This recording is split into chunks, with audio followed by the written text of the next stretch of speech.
ಇನ್ನು ಬಸನಗೌಡ ಪಾಟೀಲ್ ಯತ್ನಾಳ್ ಉಚ್ಚಾಟನೆಗೆ ಸಂಬಂಧಪಟ್ಟ ಹಾಗೆ ಬಿಜೆಪಿ ರಾಜ್ಯಾಧ್ಯಕ್ಷ ಬಿವೈ ವಿಜಯೇಂದ್ರ ಮೊದಲ ರಿಯಾಕ್ಷನ್ ಕೊಟ್ಟಿದ್ದಾರೆ. ಟ್ವೀಟ್ ಮೂಲಕ ಬೇಸರ ವ್ಯಕ್ತಪಡಿಸಿದ್ದಾರೆ. ಬಿವೈ ವಿಜಯೇಂದ್ರ ನಾನು ಸಂಭ್ರಮಿಸಲ್ಲ ಅಂತ ಹೇಳಿದ್ದಾರೆ. ವರಿಷ್ಠರು ತೆಗೆದುಕೊಂಡಂತಹ ಶಿಸ್ತು ಕ್ರಮವನ್ನ ನಾನು ಸಂಭ್ರಮಿಸಲಾರೆ. ಈ ಬೆಳವಣಿಗೆ ದುರದೃಷ್ಟಕರ ಅಂತ ನಾನು ಭಾವಿಸ್ತೀನಿ. ಪಕ್ಷ ಸಂಘಟನೆಗೆ ನಾನು ಮುನ್ನಡೆಯಲಿದ್ದೇನೆ ಅಂತ ಹೇಳಿ ಬಿಜೆಪಿ ರಾಜ್ಯಾಧ್ಯಕ್ಷ ಬಿವೈ ವಿಜಯೇಂದ್ರ ಹೇಳಿದ್ದಾರೆ. ಈ ಬೆಳವಣಿಗೆಯನ್ನ ನಾನು ಸಂಭ್ರಮಿಸುವುದಿಲ್ಲ ಅಂತ ಹೇಳಿದ್ದಾರೆ. ಅವರ ಟ್ವೀಟ್ ನ ನೀವು ಗಮನಿಸ್ತಾ ಇದ್ರಿ, ಬಹಳ ಸುದೀರ್ಘವಾದಂತಹ ಟ್ವೀಟ್. ಬಸನಗೌಡ ಪಾಟೀಲ್ ಯತ್ನಾಳ್ ಅವರ ಉಚ್ಚಾಟನೆಗೆ ಸಂಬಂಧಪಟ್ಟ ಹಾಗೆ ಅವರ ಬಗ್ಗೆ ಪ್ರಶ್ನೆಯನ್ನ ಕೇಳಿದಾಗ ಖುದ್ದು ಬಿವೈ ವಿಜಯೇಂದ್ರ ಕೂಡ ಕೆಂಡವನ್ನ ಕಾಡ್ತಾ ಇದ್ರು. ಇವತ್ತು ಅವರ ವಿರುದ್ಧ ಕೇಂದ್ರೀಯ ಶಿಸ್ತು ಸಮಿತಿ ಕ್ರಮವನ್ನ ತೆಗೆದುಕೊಳ್ತಾ ಇದ್ದ ಹಾಗೆ ಸಾಲು ಸಾಲಾಗಿ ಅವರ ವಿರುದ್ಧ ದೂರು ಕೇಳಿ ಬಂದಂತಹ ನಂತರದಲ್ಲಿ ಅವರ ಉಚ್ಚಾಟನೆಯಾದ ಬಳಿಕ ಸುದೀರ್ಘವಾದಂತಹ ಒಂದು ಪೋಸ್ಟ್ ಅನ್ನ ಹಾಕಿದ್ದಾರೆ. ಅವರ ಪೋಸ್ಟ್ ನಲ್ಲಿ ಏನಿದೆ, ಭಾರತೀಯ ಜನತಾ ಪಾರ್ಟಿ ಲಕ್ಷಾಂತರ ಕಾರ್ಯಕರ್ತರನ್ನ ಹೊಂದುವ ಮೂಲಕ ವಿಶ್ವದಲ್ಲಿ ಅಗ್ರಮಾನ್ಯತೆ ಪಡೆದಿರುವಂತಹ ರಾಜಕೀಯ ಪಕ್ಷ. ಸಂಘ ಸಂಸ್ಕಾರ ಪಡೆದಿರುವಂತಹ ಸಮರ್ಪಣಾ ಮನೋಭಾವದ ಕಾರ್ಯಕರ್ತರ ಬೆವರ ಪರಿಶ್ರಮದಿಂದ ಸಮೃದ್ಧ ವೃಕ್ಷದಂತೆ ಬೆಳೆದಿರುವ ಪಕ್ಷದಲ್ಲಿ ಶಿಸ್ತು ತ್ಯಾಗಕ್ಕೆ ಮೊದಲ ಆದ್ಯತೆ. ಪಕ್ಷದ ಹಿರಿಯರು ಹಾಗೆ ವರಿಷ್ಠರು ಈ ವಿಷಯದಲ್ಲಿ ಎಂದಿಗೂ ರಾಜಿ ಮಾಡಿಕೊಂಡಿರುವ ಉದಾಹರಣೆ ನಮ್ಮ ಮುಂದಿಲ್ಲ. ಸದ್ಯ ಬಸನಗೌಡ ಪಾಟೀಲ್ ಯತ್ನಾಳ್ ಅವರ ವಿರುದ್ಧದ ಶಿಸ್ತು ಕ್ರಮ ವರಿಷ್ಠರು ಸುದೀರ್ಘ ಅವಧಿಯಿಂದ ಸ್ಥಿತಿಗತಿಗಳನ್ನ ಅವಲೋಕಿಸಿ ಅನಿವಾರ್ಯವಾಗಿ ತೆಗೆದುಕೊಂಡಿರುವಂತಹ ಕ್ರಮವಾಗಿರುತ್ತದೆ.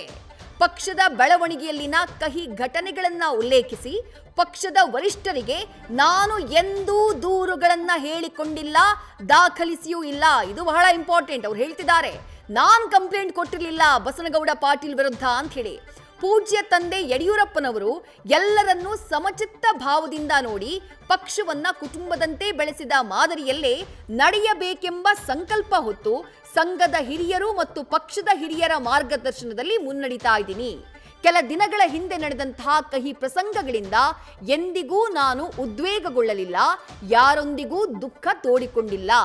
ಸಮರ್ಪಣೆ ತ್ಯಾಗದ ಪಾಠವನ್ನ ಹೇಳಿಕೊಡುವ ಸಂಸ್ಕಾರವಂತ ಸಂಘಟನೆಯ ವ್ಯವಸ್ಥೆಯಲ್ಲಿ ಬೆಳೆದು ಬಂದ ನಾನು ಸಹನೆ ತಾಳ್ಮೆಯನ್ನ ಜವಾಬ್ದಾರಿಯುತವಾಗಿ ನಿರ್ವಹಿಸುವ ನಿಟ್ಟಿನಲ್ಲಿ ಆಧಾರ ಸ್ತಂಭವೆಂದು ಪರಿಗಣಿಸಿ ಮುನ್ನಡೆದಿದ್ದೇನೆ.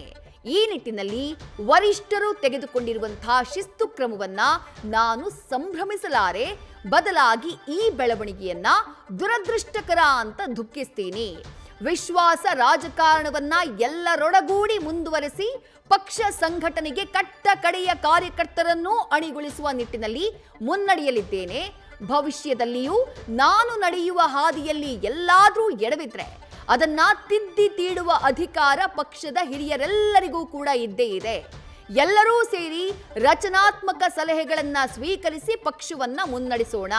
ಭ್ರಷ್ಟಾಚಾರ ಹಾಗೂ ಸ್ವಜನ ಪಕ್ಷಪಾತದಲ್ಲಿ ಮುಳುಗಿರುವ ಜನವಿರೋಧಿ ಕಾಂಗ್ರೆಸ್ ಸರ್ಕಾರವನ್ನ ಅಧಿಕಾರದಿಂದ ಕೆಳಗಿಳಿಸಿ ಸಮೃದ್ಧ ಕರ್ನಾಟಕವನ್ನ ಕಟ್ಟುವ ನಿಟ್ಟಿನಲ್ಲಿ ವಿಕಸಿತ ಭಾರತದ ಸಂಕಲ್ಪ ಹೊತ್ತ ಮಾನ್ಯ ಪ್ರಧಾನಿ ನರೇಂದ್ರ ಮೋದಿಜಿ ಅವರಿಗೆ ಹೆಗಲು ಕೊಡೋಣ.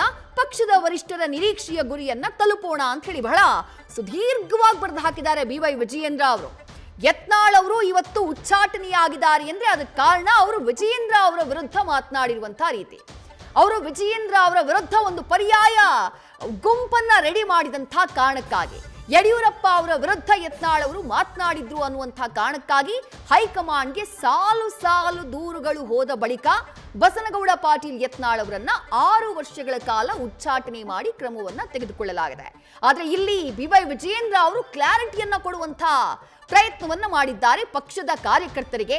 ಯಾಕಂದ್ರೆ ಬಸನಗೌಡ ಪಾಟೀಲ್ ಯತ್ನಾಳ್ ಅವರಿಗೆ ಬಿಜೆಪಿಯಲ್ಲೇ ಬಹಳ ದೊಡ್ಡ ಒಂದು ಅಭಿಮಾನಿ ಬಳಗ ಇದೆ ಅಂತಂದ್ರೆ ಅದು ಉತ್ಪ್ರೇಕ್ಷೆಯಲ್ಲ, ಅಥವಾ ಅದು ಎಕ್ಸಾಜರೇಷನ್ ಕೂಡ ಅಲ್ಲ. ಒಬ್ಬ ಪ್ರಬಲ ಹಿಂದೂ ನಾಯಕನಾಗಿ ಗುರುತಿಸಿಕೊಂಡಿರುವಂತವರು ಬಸನಗೌಡ ಪಾಟೀಲ್ ಯತ್ನಾಳ್. ಅವರು ತಮ್ಮ ಮಾತಿನಲ್ಲಿ ಯಾವತ್ತೂ ಕೂಡ ಯಾವುದಕ್ಕೂ ಹಿಂದೆ ಮುಂದೆ ನೋಡಿದವರಲ್ಲ. ಅವರ ಮಾತಿನಲ್ಲಿ ಯಾವತ್ತೂ ಕೂಡ ಹಿಂಜರಿಕೆಗಳಿರಲಿಲ್ಲ. ಹಾಗಾಗಿ ತಮ್ಮ ಸ್ಟ್ಯಾಂಡ್ ಅನ್ನ ಕ್ಲಿಯರ್ ಮಾಡ್ಕೊಳ್ತಿದ್ದಾರೆ ಬಿವೈ ವಿಜಯೇಂದ್ರ. ಈ ಒಂದು ಲಾಂಗ್ ಪೋಸ್ಟ್ ನಲ್ಲಿ ನಾನು ಯಾವತ್ತೂ ಕೂಡ ಕಂಪ್ಲೇಂಟ್ ಮಾಡಿಲ್ಲ, ಜೊತೆಗೆ ಬಸನಗೌಡ ಪಾಟೀಲ್ ಅವರ ಉಚ್ಚಾಟನೆಯನ್ನ ನಾನು ಸಂಭ್ರಮಿಸ್ತಾ ಇಲ್ಲ. ಬಟ್ ಒಬ್ಬ ರಾಜ್ಯಾಧ್ಯಕ್ಷನಾಗಿ ಪಕ್ಷದಲ್ಲಾಗಿರುವಂತಹ ಈ ಬೆಳವಣಿಗೆ ಏನಿದೆ ಇದು ದುರದೃಷ್ಟಕರ ಅಂತ ಹೇಳಿ ನಾನು ದುಃಖಿಸ್ತೀನಿ ಅಂತ ಬಿವೈ ವಿಜಯೇಂದ್ರ ಹೇಳಿದ್ದಾರೆ. ಇಬ್ಬರೂ ನಾಯಕರನ್ನ ಗಮನಿಸ್ತಾ ಇದ್ದೀರಿ ಟಿವಿ ಸ್ಕ್ರೀನ್ ನಲ್ಲಿ. ಇಬ್ಬರೂ ಕೂಡ ಎರಡು ಬಣಗಳಾಗಿ ಹರಿದು ಹಂಚಿ ಹೋಗಿದ್ರು. BY ವಿಜಯೇಂದ್ರ ಅವರದ್ದೇ ಒಂದು ಬಣ ಆದ್ರೆ ಯತ್ನಾಳ್ ಅವರದ್ದೇ ಮತ್ತೊಂದು ಬಣ ಆಗಿತ್ತು. ಕಳೆದ ಒಂದು ತಿಂಗಳ ಹಿಂದಂತೂ ಆ ಬಣ ಬಹಳ ಸ್ಟ್ರಾಂಗ್ ಆಗಿತ್ತು. ಹಲವು ನಾಯಕರು ಅವ್ರ ಜೊತೆ ಕೈ ಜೋಡಿಸಿದ್ರು. ರಾಜ್ಯಾಧ್ಯಕ್ಷರ ಬದಲಾವಣೆ ಆಗಬೇಕು ಅನ್ನುವಂತಹ ಪಟ್ಟು ಜೋರಾಗಿತ್ತು. ಇದೆಲ್ಲದರ ಮಧ್ಯೆ ಸದ್ಯ ಬಸನಗೌಡ ಪಾಟೀಲ್ ಯತ್ನಾಳ್ ಅವರಿಗೇನೆ ಬಿಜೆಪಿ ಕೇಂದ್ರೀಯ ಶಿಸ್ತು ಸಮಿತಿ ಉಚ್ಚಾಟನೆಯ ಶಿಕ್ಷೆಯನ್ನ ನೀಡಿದೆ. ಬಿಜೆಪಿಯಲ್ಲಿದ್ದಾಗಲೇ ಎರಡನೇ ಬಾರಿ ಉಚ್ಚಾಟನೆಗೊಂಡಂತಹ ದಾಖಲೆಯನ್ನ ಬಹುಶಃ ಈ ಮೂಲಕ ಬಸನಗೌಡ ಪಾಟೀಲ್ ಯತ್ನಾಳ್ ಬರೆದಿದ್ದಾರೆ. ಮುಂದೆ ಅವರ ನಡೆ ಏನು ಅನ್ನೋದು ಕುತೂಹಲ ಮೂಡಿಸ್ತಾ ಇದೆ. ನ್ಯೂಸ್ ಫಸ್ಟ್ ನಿರ್ಭೀತಿಯಿಂದ ನಿಮ್ಮ ಪರವಾಗಿ.